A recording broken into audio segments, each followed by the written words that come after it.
நீதி வழங்கும் போது அண்ணன் தம்பி சொந்தம் பந்தம் பணக்கார ஏழை எதையுமே பார்க்க கூடாதுடா. நாயத்தை மட்டும் தான் சொல்லணும். அனைவருக்கும் வணக்கம். தமிழக முதல்வராக திரு விஜய் அவர்கள் பதவியேற்ற பிறகு நடைபெறுகிற சட்டமன்ற முதல் கூட்டத்தொடர் இன்றைக்கு ஆளுநர் உரையோடு தொடங்கியது. ஆளுநர் உரைக்கு முன்னாடி தேசிய கீதம் பாடப்படுமா, ஆளுநர் உரைக்கு பின்னாடி தேசிய கீதம் பாடப்படுமா, ஆளுநர் வெளிநடப்பு செய்வாரா, ஆளுநர் இதை அப்படியே ஏற்றுக்கொள்வாரா அப்படின்னு பல்வேறு எதிர்பார்ப்புகள் எகிரி இருந்தது. ஏன்னா கடந்த முறை ஒவ்வொரு முறையும் சட்டமன்றம் கூடும்போதெல்லாம் ஒரு ஆளுநர் வருவார், வெளிநடப்பு செய்வார், அப்படின்னு ஆளுநர் இவங்க விரட்டி விடுவாங்க. இதுவே நடந்துட்டு இருந்துச்சு. ஆளுநர் வந்து இவங்க கொடுக்குற உரையை வாசிக்க மாட்டார். ஏன்னா அந்த உரையில் இரு விட்டு விட்டீர்கள் ஐயா, என்ன இருட்டு, என் பேர் பன்னீர்செல்வம் ஐயா, பன்னீர் செல்வம், இறை விட்டு விட்டீர் அப்படிங்கிற மாதிரி நீங்கள் பெரியார்னு போட்டிருக்கீங்க. அதில் வந்து நீட்டு குறித்து இருக்குது, அதில் வந்து இந்த மாதிரி சமூக நீதிங்கிற வார்த்தை இருக்குது, சனாதனங்கிற வார்த்தை இருக்குது, இந்த வார்த்தையெல்லாம் நீக்கிட்டு நீங்கள் கொண்டு வாங்க, அப்படின்னா தான் நான் வாசிப்பேன்னு சொல்லி வருவார், வெளியேறுவார். அதே போல் இப்போ நடக்குமா, இந்த ஆளுநர் வாசிப்பார்னு பல்வேறு எதிர்பார்ப்பு எகிரி போய் பல்ஸ் ரேட்லாம் கூடி இருந்துச்சு. மரியாதைக்குரிய தமிழக முதலமைச்சர் சொன்னது போல ரீல்ஸ் போட்ட பசங்கள்லாம் இன்னைக்கு வந்து சட்டமன்றத்தை லைவ்ல பார்க்க ஆரம்பிச்சாங்கன்னு சொன்னாங்க. அதே போல இன்னைக்கு சட்டமன்ற நேரலையும் வியூஸ் எகிரி போய் தான் இருந்துச்சு. நம்மளும் முதல் முறையாக சாட்டையில் சட்டமன்றத்தில் என்ன நடக்க போகுது ஆர்வமா அதை நேரெல்லாம் பண்ணியிருந்தோம். என்ன நடந்திருக்கு அப்படின்னா, சட்டமன்றத்தில் தமிழக அரசு, தாவேக்காவோட அரசு 57 பக்கங்களுக்கு ஒரு அறிக்கையை தயார்படுத்திட்டாங்க ஆளுநர் உரைக்காக.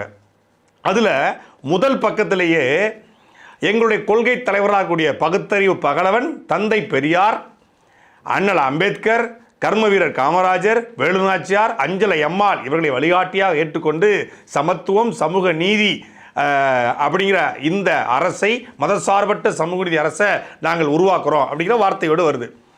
ஏற்கனவே இருந்த ஆளுநர் RN ரவி அவர்கள் வந்து பெரியாருங்கிற வார்த்தையை தவிர்த்துட்டு ஆளுநர் உரையை வாசிக்க தொடங்கினார். அப்போ எதிர்ப்பு தெரிவித்தாங்க. அப்புறம் மொத்தமாக ஒரு பாதியிலே கிளம்பி வந்தார். இந்த ஆளுநர் பெரியாருங்கிற பெயரை படித்திருக்கிறார். அது மட்டும் இல்லாமல் பெரியாருங்கிற பேரை படிக்கிறதுல ஒன்றும் இதில் அது ஒரு தீண்டத்தகாத வார்த்தை ஒன்றும் கிடையாது. பேரை படிக்கிறதுல ஒன்றும் இந்த தப்பு கிடையாது, படிச்சிட்டாரு. தாவேக அரசினுடைய செயல்பாடுகள் குறித்தெல்லாம் ஆளுநர் வந்து புகழ்ந்துட்டு, அதாவது அவங்க எழுதி கொடுத்ததை வாசிக்கிறாரு, புகழ்ந்துட்டு ஒரு வார்த்தையை பதிவு பண்ணார். ஒன்றிய அரசுக்கு தமிழ்நாட்டு மக்கள் செலுத்தும் வரியில் இருந்து தமிழ்நாட்டுக்கு சேர வேண்டிய உரிய நிதி பகிர்வினை கோருவதற்கு தமிழ்நாடு சட்டமன்றத்தில் தீர்மானம் இயற்றப்படும். அவ்வாறு தீர்மானம் நிறைவேற்றுவது மட்டும் நின்றுவிடாமல் உச்சநீதிமன்றம் வரை சென்று நிதி பகிர்வினை சட்ட ரீதியாக பெறுவதற்கு சட்ட வல்லுநர்கள் அடங்கிய சிறப்பு குழு அமைக்கப்படும். தமிழ்நாட்டுக்கு வர வேண்டிய ஒவ்வொரு ரூபாய் வருவாயும் முறையாக ஆவணப்படுத்தப்பட்டு தமிழ்நாட்டுக்கான நிதி பகிர்வில் ஒன்றிய அரசின் பாரபட்சமான அணுகுமுறை, எப்படி ஒன்றிய அரசினுடைய பாரபட்சமான அணுகுமுறை அறிக்கையாக வெளியிடப்படும். மேலும் தமிழ்நாட்டுக்குரிய நியாயமான நிதி பகிர்வை ஒன்றிய அரசிடமிருந்து பெறுவது உறுதி செய்யப்படும். ஒன்றிய அரசினுடைய பிரதிநிதி தான் ஆளுநர். ஒன்றிய அரசுக்கு எதிராக ஒன்றிய அரசு நிதியை சரியாக தரலை, இப்போ ₹1 கொடுத்தோம், நிதியை வரியாக கொடுத்தோம்னா 29 காசு திருப்பி கொடுக்குறாங்க அப்படிங்கிற ஒரு குற்றச்சாட்டு இருக்குது. ஆனால் ஊபி போன்ற மாநிலங்களுக்கு ₹1 கொடுத்தா அவங்களுக்கு அதிகமாகவே அவங்க வந்து திருப்பி கொடுக்குறாங்க அப்படிங்கிற ஒரு பார்வை இருக்குது. அப்பயும் ஒன்றிய அரசு பாரபட்சத்தோடு ஒருதலை பட்சமாக மாற்றாந்தாய் மனப்பான்மையோடு தமிழ்நாட்டை அணுகிறது அப்படிங்கிற அந்த குற்றச்சாட்டு அடிப்படையில் தான் இந்த பத்தி சேர்க்கப்பட்டிருக்கு. இதை ஆளுநர் வாச்சிருக்காரு. ஏற்கனவே இருந்த ரவியை விட இவர் எப்படிப்பட்டவருங்கிறது இவரை பற்றி தெரிந்தவருக்கு தெரியும். இந்த விஸ்வநாத் அர்லேக்கர் அவர்கள் அப்படிப்பட்ட ஒருத்தர். இவரும் ஒன்றிய அரசுடைய அமித்ஷாவுடைய நேரடி கட்டுப்பாட்டில் தான் வாராரு. அப்படிப்பட்ட ஒருத்தர் இந்த வார்த்தையை எப்படி வாசித்தார், அப்போ என்ன நடந்திருக்கு அப்படிங்கிறத பார்ப்போம். அதுக்கு அடுத்தல மும்மொழி கொள்கையை எதிர்க்கிறோம். இருமொழி கொள்கையை தான் தமிழ்நாடும் தமிழ்நாட்டு மக்களும் ஏற்றுக்கொண்ட கொள்கை, இது அண்ணா வழிநடத்திய கொள்கை, அதனால் இதை நாங்கள் கடைபிடிக்கிறோம். புதிய கல்விக் கொள்கையை எதிர்க்கிறோம். சாதிவாரி கணக்கெடுப்பை மத்திய அரசு நடத்த வேண்டும், அதன் தொடர்ச்சியாக சமூக நீதி கணக்கெடுப்பை நாங்கள் நடத்துவோம். சாதிவாரி கணக்கெடுப்பை மத்திய அரசு எடுத்த பிறகு, ஒன்றிய அரசு எடுத்த பிறகு சமூக நீதி கணக்கெடுப்பை நாங்கள் எடுப்போம் சொல்லி பல்வேறு ஒன்றிய அரசை குறித்த வாக்கியங்கள் அடங்கிய ஒரு ஆளுநர் உரையை ஆளுநர் வாச்சிருக்கார். இப்போ தான் இங்கே தான் டவுட் வந்திருக்கு. ஆளுநர் வந்து இதெல்லாம் எப்படி வாசித்தார்? அப்போ ஏதோ ஒரு அண்டர் டீலிங்குள்ளே, ஏதோ ஒரு அரவணைப்புக்குள்ளே, ஏதோ ஒரு கம்ஃபர்ட் ஜோனுக்குள்ளே, ஏதோ ஒரு என்ன சொல்கிறது, ஒரு பாதுகாப்பு வளையத்துக்குள்ளே, பாஜகவுடைய பாதுகாப்பு வளையத்துக்குள்ளே, பாசிசத்தின் பாதுகாப்பு வளையத்துக்குள்ளே தாவேக்கா போயிருச்சா? தாவேகா ஒன்றிய அரசை இதையெல்லாம் வெளிப்படையாக எதிர்க்கிறது அப்படின்னா ஆளுநர் 100 விழுக்காடு அதை ஏற்றுக்கொள்ள மாட்டார். ஆளுநர் ஒன்றிய அரசினுடைய கைப்பாவை தானே, அது தாவேகா எதுக்குதா தெரியல. அண்ணாவினுடைய கொள்கைகளை எல்லாத்தையும் தாவேகா ஏற்றுக்கொள்ளுதுன்னா ஆட்டுக்கு தாடியும் நாட்டுக்கு ஆளுநரும் தேவையில்லை அப்படின்னு சொல்லி அண்ணாவுடைய கூற்று. அண்ணாவுடைய கோட்பாடே ஆளுநர் தேவையில்லை மாநிலத்துக்கு அப்படிங்கிறதா, ஆளுநருக்கான அதிகாரங்கள் வந்து பறிக்கப்படணும் அப்படிங்கிறதா, அது ஒரு ரெப்ரசன்டேட்டிவ் பதவி அப்படிங்கிறது தான். அப்போ அப்படிப்பட்ட ஆளுநர் இவங்க சொன்னதை அப்படியே கேட்டுட்டு ஆளுநர் உரையை வாசிக்கிறாருன்னா பாஜக பச்சை கொடி காட்டியிருக்கிறது.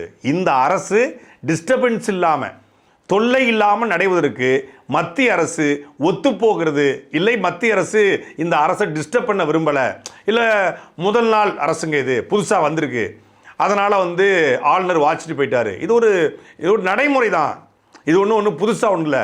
அடுத்தடுத்து போகிறத பார்த்தா இருக்க முடியும். இந்த அரசும் அவங்களுக்கு கம்ஃபர்டபுளாக இருக்காங்க, அவங்களும் இந்த அரசுக்கு கம்ஃபர்டபுளாக இருக்காங்க அப்படிங்கிறத எடுத்துக்கிறதா, இல்லை ஆளுநர் மாளிகையில் வந்து அந்த புரோட்டோகால் படி என்ன சொன்னால் தேசிய கீதம் பாடுவது, அதுக்கப்புறம் தமிழ் தாய் வாழ்த்தை பாடுவது, அந்த மரபை கடைபிடிக்கிறாங்க. இங்கே ஆளுநர் வரும்போதும் முதல்ல தமிழ் தாய் வாழ்த்தை பாடி அப்புறம் தேசிய கீதத்தை பாடி, தேசிய கீதம் 2 முறை பாடப்படுது. இதைத்தான் ஆளுநர் ஆர்.என். ரவி கேட்டார், 2 முறை பாடுங்கண்ணா, அதெல்லாம் பாட முடியாதுன்ட்டாங்க அவங்க. ஒரு முறை தான் வேணா கேட்காமலாம் போயிட்டு அப்படின்ட்டாங்க. அப்போ அது பெரிய வாக்கிய தகராறு மாறிச்சு. அங்கேருந்து பொன்முடியெலாம் உட்காந்துட்டு கெட் அவுட் மேன் அப்படின்னாப்புல ஒரு 2 பேருமே இரிட்டேட்டாக நடந்துக்கிட்டாங்க மாறி மாறி. ஆனால் இங்கே ஆளுநருக்கு வந்து முழுமையான வரவேற்பு, அவங்களுக்கு வந்து சிகப்பு கம்பளங்கள்.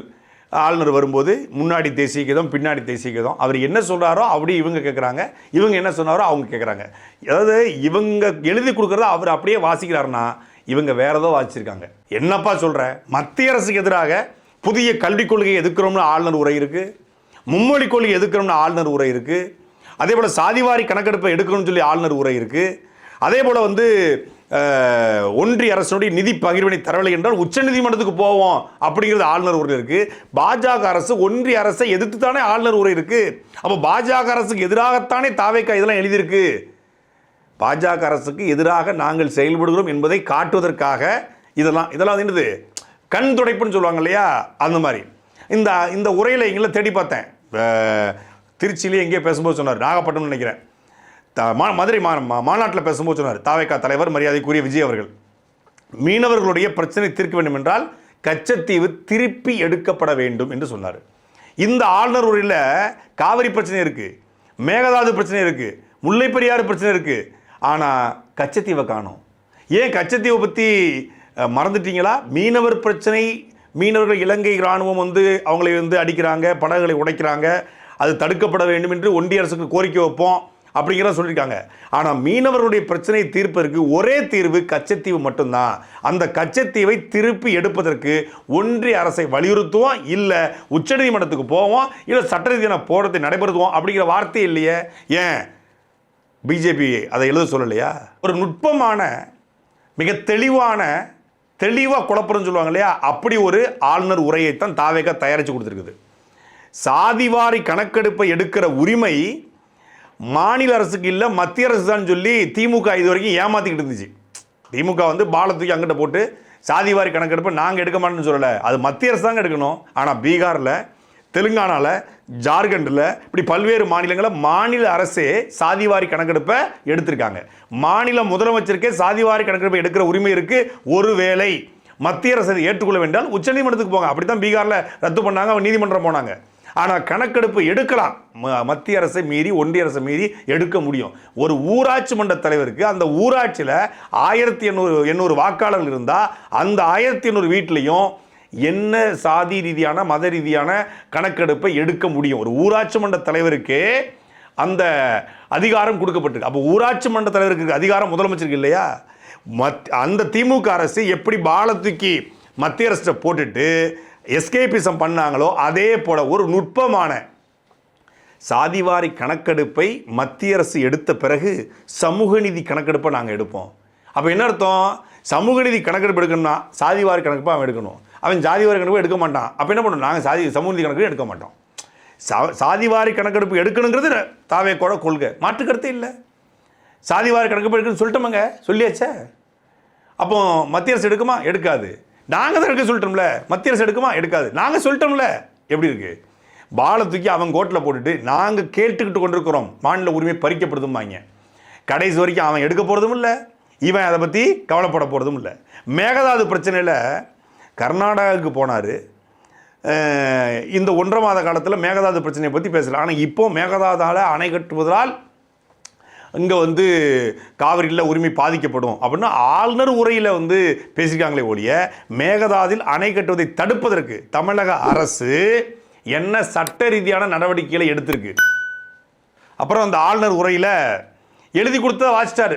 ஆனால் உண்மை என்னன்னு அவருக்கு தெரியாதுல்ல. 717 டாஸ்மாக் கடைகளை, மதுபான கடைகளை வந்து இந்த அரசு மூடி இருக்கிறது. அதாவது போதையில்லா தமிழகத்தை உருவாக்குவதற்கான ஒரு முதல் படியை அதை எடுத்துக்கலாம் அப்படிங்கிற மாதிரி இந்த ஆளுநர் உரை இருக்குது. 717 டாஸ்மாக் கடைகள் மூடப்பட்டிருக்க. 11 to 11 பார் எங்கேயாவது மூடப்பட்டிருக்கா? ஏன் 11 to 11 பார் பள்ளிக்கூடம் பக்கத்தில் இல்லையா? 11 to 11 பார் கோயில் பக்கத்தில் இல்லையா? 11 to 11 பார் தேவாலயம் பக்கத்தில் இல்லையா? 11 to 11 பார் மசூதி பக்கத்தில் இல்லையா? தர்கா பக்கத்தில் இல்லையா? ஏன் எப்படி இல்லாமல் இருக்கு? இதே தென்காசி மாவட்டம் பாவூர் சத்திரம் பக்கத்தில் ஒரு அரசு பள்ளிக்கூடம், பக்கத்தில் இன்னொரு தனியார் பள்ளிக்கூடம், இந்த ரெண்டுக்கு நடுவில் ஒரு தனியார் பாவூர் சத்திரத்தில் ஒரு மதுபான கடை 11 to 11 பார் செயல்படுது. தொடர்ச்சியாக நாம் தமிழர் கட்சி அதை கண்டித்து ஆர்ப்பாட்டம் பண்ணாங்க. மதுரை உயர்நீதிமன்றத்தில் போய் வழக்க போட்டு எப்படியோ வாங்கிட்டு வந்து அந்த பார் நடந்துக்கிட்டு இருக்கு. பார் நடத்துகிறவன் யார் நடத்துறது? பார் நடத்துகிறவன் அத்தனை பேரும் திமுக, இல்லை அதிமுக, இல்லை காங்கிரஸ், ஏதோ ஒன்று தானே. இதுவரைக்கும் 11 to 11 பாரை நடத்தியவர்கள் அத்தனை பேரும் கடந்த ஆட்சியில் திமுக காரங்க, இல்லை காங்கிரஸ்காரங்க, இல்லை அந்த கூட்டணியில் இருந்தவங்க தான் நடத்துகிறாங்க. திமுகவுக்கு எதிராக இருக்கிற நீங்கள், திமுக ஆட்சிக்கு எதிராக இருக்கிற நீங்கள், திமுகவுடைய ஊழல் லஞ்சத்தை ஒழிப்புன்னு சொல்கிற நீங்கள், நேர்மையான உண்மையான ஆட்சியை கொடுக்க போகிறோம், வெளிப்படைத்தன்மையான ஆட்சி கொடுக்க போகிறோம், எந்த இடத்துலையும் காம்ப்ரமைஸ் இல்லைன்னு சொல்கிற நீங்கள், டாஸ்மாகில் பாட்டிலுக்கு 10 ரூபா மட்டும்தான் வாங்கி ஒரு முறையீடு நடக்கு. ஆனால் 11 to 11 பாரில் அவன் வைக்கிறது தான் சரக்கு, இல்லீகல் சரக்கு ஓட்டப்படுது. புதுச்சேரியிலேருந்து சரக்கு கொண்டு வரான். ஃபாரின் சரக்குகளை வந்து வெளிநாட்டு மதுபானங்களை வந்து அதிக விலைக்கு விற்கிறான். அவன் வச்சதான் ரேட்டு. அங்கே வந்து என்ன நவீனமாக வச்சுருப்பான், ஸ்பீக்கரை போட்டு வச்சுருப்பான், லைட் வச்சுருப்பான், 1 கோடிக்கு 1.5 கோடிக்கு அவன் செலவு பண்ணுறான். லைசன்ஸுக்கே 1 கோடிக்கு மேலே லஞ்சத்தை கொடுத்து வாங்கியிருக்கிறான். இத்தனை ரூபாயும் எடுத்தாகணும். தமிழ்நாடு முழுக்க ஆயிரக்கணக்கான கடைகள் இந்த 11 to 11 பாருக்கு. கோயம்புத்தூரில் மட்டும் 25 கடை. அந்த கோயம்புத்தூர்லேருந்து திருச்சி சாலையில் மட்டும் 20 கடைகள் இருக்குது. அத்தனையும் யார்? ஒரு குறிப்பிட்ட நபர்களுடைய பினாமிகள் தான். அதை ஏன் ஒரு கடையை கூட மூடலை?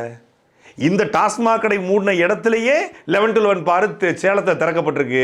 என்ன நீங்கள் டாஸ்மாக் கடையை மூடிட்டேன்னு சொல்லி சாதனை பண்ணுறீங்க? அது அப்பட்டமான பொய். கடந்த ஆட்சியில் என்ன இருந்துச்சோ அதே இங்கேயும் தொடர்ந்துருக்க ஒழிய வேறு எந்த மாற்றமும் இல்லை. அதே போல் போதை ஒழிப்பில் நோ காம்ப்ரமைஸாக. கடந்த 2 நாளில் மட்டும் 3 வயசு 7 வயசு குழந்தைங்க பாலியல் வன்கொடுமைக்கு ஆளாக்கப்பட்டிருக்கு. கற்பனையே பண்ணி பார்க்க முடியல. கும்மிடிப்பூண்டியில் இறந்து போன 3 வயது குழந்தை பாலியல் வன்கொடுமை. இங்கே இந்த வார்த்தையை வந்து நம்மளால் சொல்ல முடியுமா? 3 வயசு குழந்தை பாலியல் வன்கொடுமைக்கு ஆளாக்கப்பட்டிருக்குங்கிறத கற்பனையே பண்ண பார்க்க முடியல. மழலையா பிஞ்சியா கொண்டுட்டான். அந்த குழந்தைய கொண்டு வந்து பொன்னேரியில் புதைக்க வேண்டிய அவசியம் என்ன இருக்குது? கும்மிடிப்பூண்டி எங்கே இருக்குது, பொன்னேரி எங்கே இருக்குது?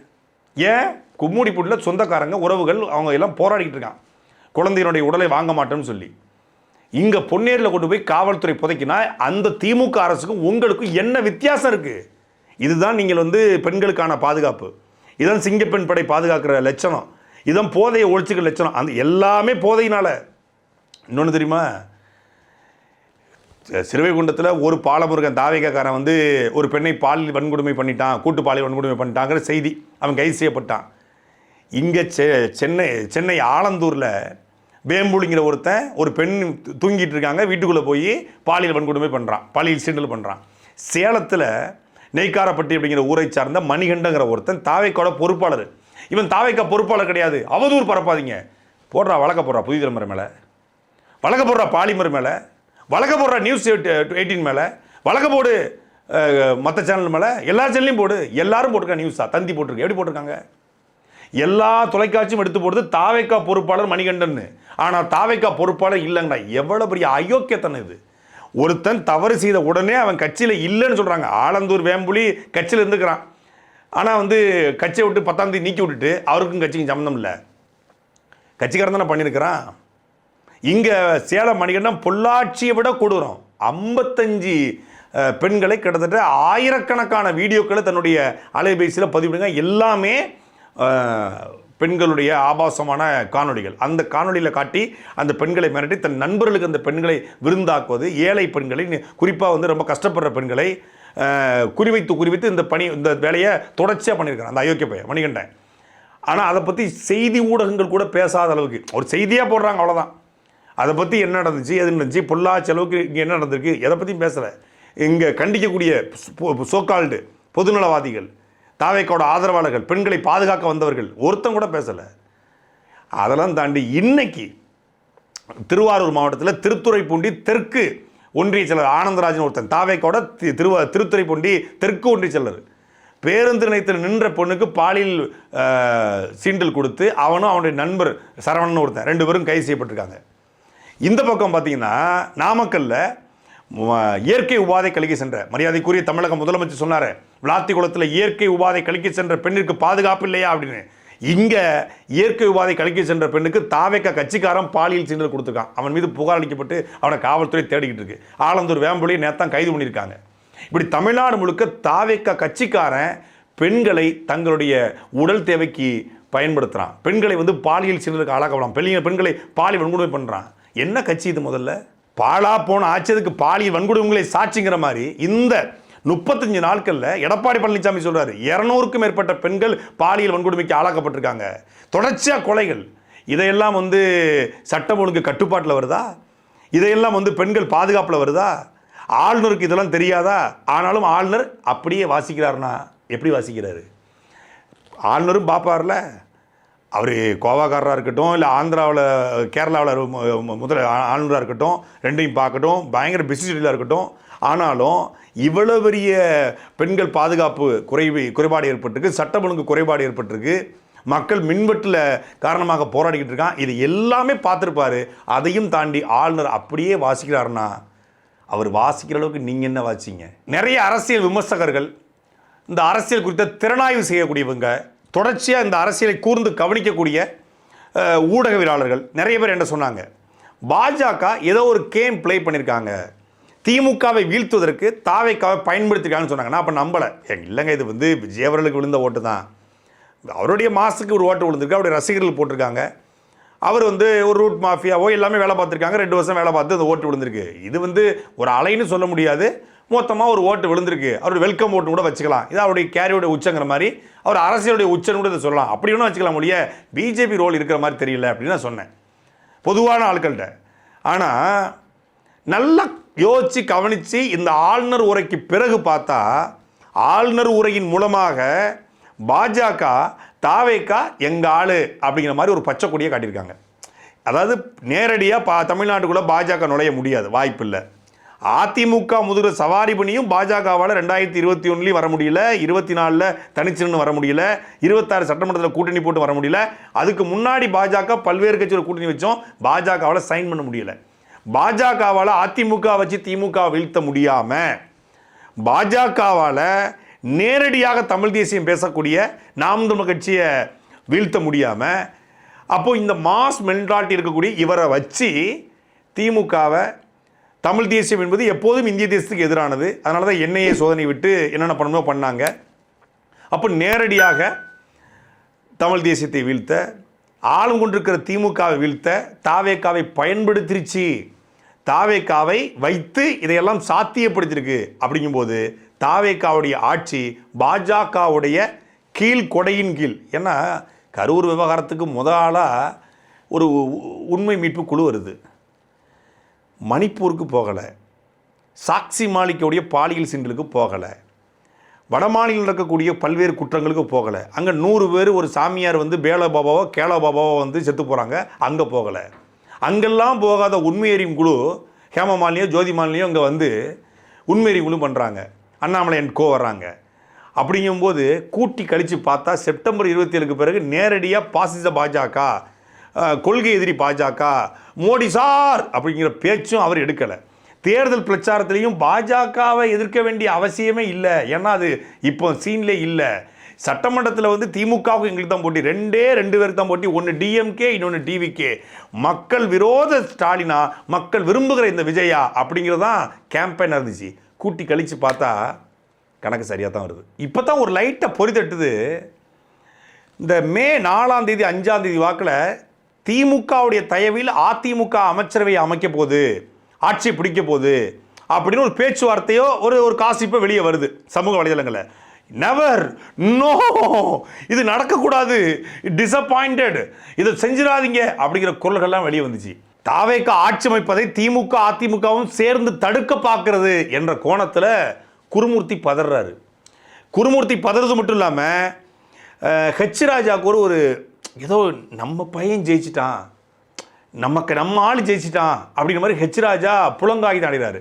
அர்ஜுன் சம்பத்தா இருக்கட்டும், யாராக இருக்கட்டும், இதுவரைக்கும் ஜோசப் விஜய் என்று எதிர்த்து கொண்ட யாருமே ஜோசப் விஜய் என்று பதவியேற்ற பிறகு ஒரு வார்த்தை கூட பேசலை. அவர் விஜய் இல்லை, ஜோசப் விஜய்ங்கிறேன், கிறிஸ்தவ கைகூலிங்கிறேன் அப்படிலாம் பேசின ஆட்கள் இப்போ ஒரு வார்த்தை கூட பேசாமல், சரி நம்ம ஆள் ஒருத்தரை விஜயிச்சிருக்காருயா இருக்கட்டும், நம்மளால் அடிக்க முடியல, எதிரிக்கு எதிரி நண்பன் அப்படிங்கிற மாதிரியான கான்செப்டா இல்லை நண்பனை வச்சு எதிரியை வீழ்த்தின கான்செப்டா அப்படிங்கிறது தெரியல. அப்போ ஆக மொத்தம் கூட்டி கழித்து பார்த்தா பொறி தட்டினது சரியாக தான் இருக்குது. தாவேக்கா எழுதி கொடுத்த உரையை ஆளுநர் முழுமையாக வாசித்ததாலேயே பாஜகவோட பிடியில் தாவேக்கா போயிருச்சு அப்படின்னு முடிவுக்கு வந்துட முடியுமா அப்படின்னு கேட்பவருக்கு காலம் பேசாது, காத்திருந்து பதில் சொல்லும். சாட்டை எடுத்து நாட்டை திருத்து, இளம் தலைமுறை தானே.